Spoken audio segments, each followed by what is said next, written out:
Ouch! The boy on the bus turns around. Did someone pull out one of his hairs? He looks around, but the girl in the seat behind him is staring out the window. She's so quiet and always keeps to herself, he doesn't think it possibly could have been her. The boy turns back around, wondering if he just imagined it, unable to see the small smile forming on the girl's face. The bus stops, and the girl practically sprints off and up the sidewalk to her house. She runs past her mother without saying hello and goes straight into her bedroom, closing and locking the door behind her. She sits at her desk, opens a drawer, and pulls out a small bag. She reaches into the bag and takes out a folded piece of paper. Congratulations on your purchase of a genuine Knotty Stalker. Do you love someone but they won't give you the time of day? Do you wish you could hear what they say about you behind their back? Well, wonder no more. Using this fantabulous product, you can keep track of your loved one's every move, their every word. The girl imagines herself watching a tiny version of the boy on the bus right here on her desk, seeing everything that he does, listening to his secret thoughts and desires. If only she knew him better, then she'd have the confidence to talk to him and could get him to like her as much as she liked him. She reaches into the bag and pulls out the Knotty Stalker. It doesn't look like much, just a little doll made from a woven and twisted length of red string. She looks back to the instructions. All you have to do is get a single hair from the head of the object of your desires, slip it under a loose string in our Knotty Stalker, and see what you've been missing. The girl reaches into her pocket and takes out a single strand of hair. She holds the hair up to the light, looking at it. If this works, it will mean all of her dreams coming true.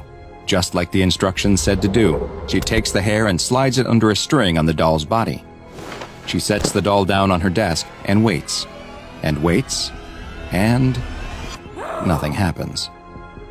She picks up the instructions again, turning them over, but there's nothing else except another wonderful product brought to you by blah blah blah. Where were the rest of the instructions on how to get it to work? Why wasn't the doll coming to life? What a piece of junk. Wait. Huh? What was that? The girl leans in close. Is the doll breathing? She's startled as the doll turns its head over its shoulder, seemingly looking right at her, or rather, right through her. "Coming, Mom," the doll shouts before standing up. It starts to walk in place, looking like it is opening invisible doors, and then sitting down on a chair that she can't see. It looks like it's pretending to eat dinner. The girl's eyes widen. The doll is alive. It's really alive. It's actually showing what the boy is doing right now. The Knotty Stalker has worked. The girl is fascinated by watching the little doll that gives her a peek into her crush's life. She skips her own dinner so she can watch him finish his. She watches as he sits, probably watching TV, takes a shower, and gets ready for bed. It may all just be a little doll acting it out, but it feels like she is there with him.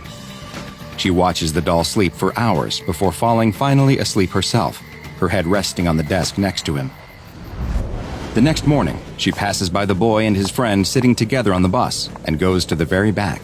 She gets as low in the seat as she can so no one can see her, and takes out the doll, holding it up to her ear.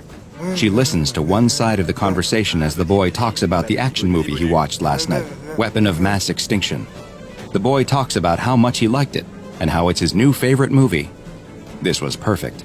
It's exactly what she needed. The next day in school, as the boy is putting things into his locker, the girl approaches. She pretends to trip and drops her books in front of him, the books scattering on the floor in front of him. The boy helps her pick them up and notices the DVD she dropped, Weapons of Mass Extinction.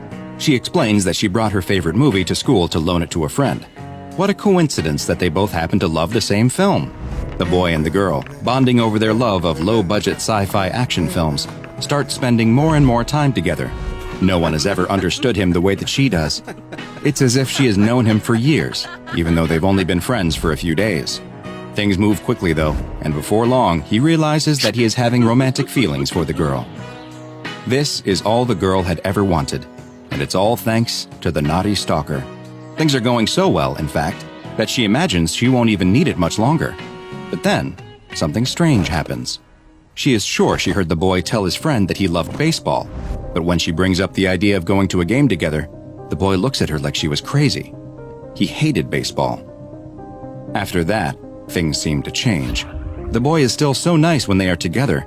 Now it sounds like he is talking about her behind her back. She worries that she has been wrong this whole time, that he has just been messing with her. This stupid doll isn't making her dreams come true. It's making her life a nightmare. But wait, who is the boy talking to? She leans in close to listen. Is he with another girl? Listening to one side of the conversation, she hears the boy tell someone that this is all just a big joke, a prank he is pulling on some dumb girl. Are they? No, they can't be. Kissing? The girl is in a white-hot rage. She can't believe he would do this to her, after she was nothing but perfect to him. She throws the doll across her room. She's going to confront the boy and whoever he's with. She'll teach him a lesson. She'll teach both of them a lesson. It's starting to rain as the girl gets her bike out and starts to ride to where she knows he is, the spot that was supposed to be their own special place. Cars pass close by on the narrow road, splashing her with water, but she doesn't care.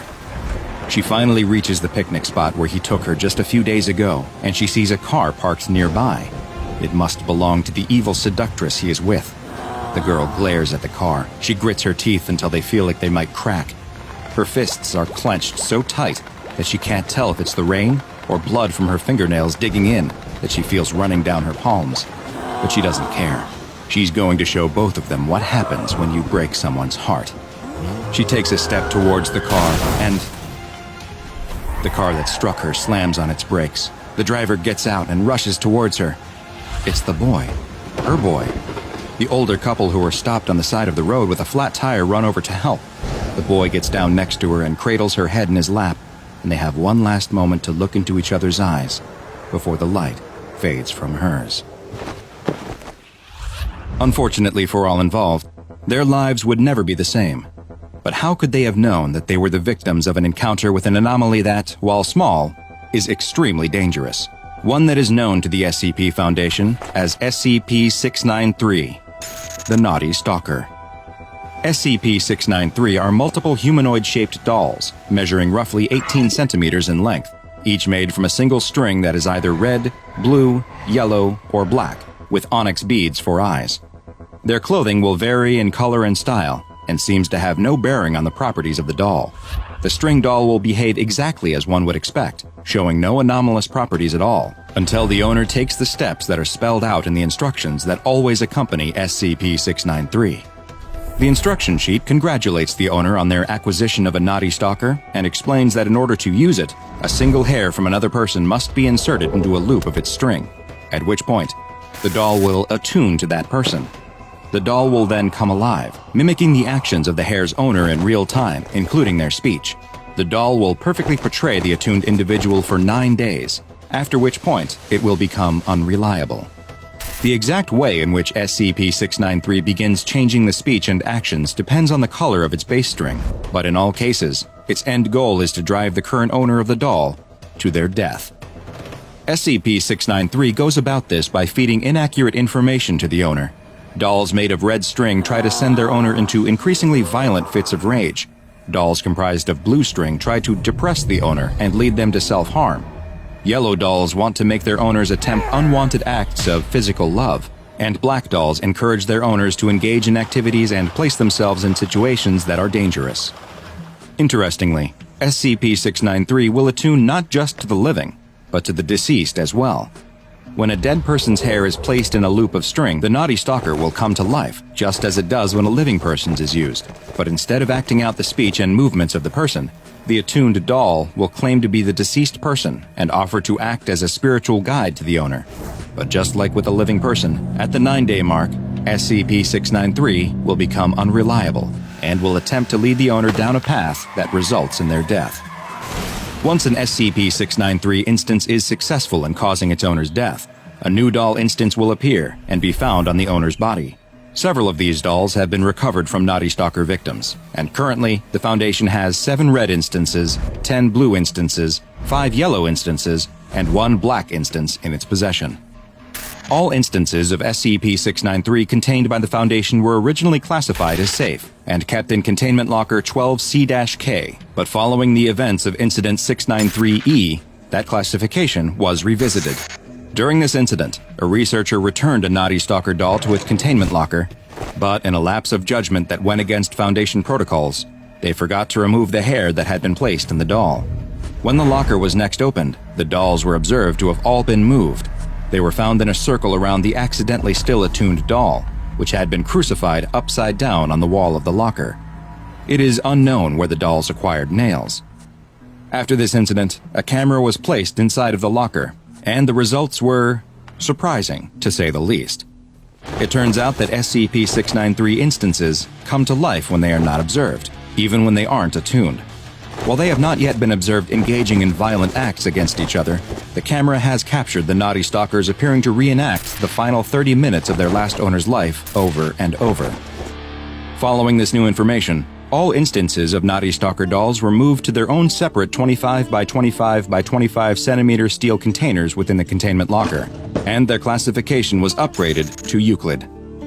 SCP-693 is one of the rare anomalies where the Foundation actually has quite a good idea as to where it originates, and it was very easy to discover as well.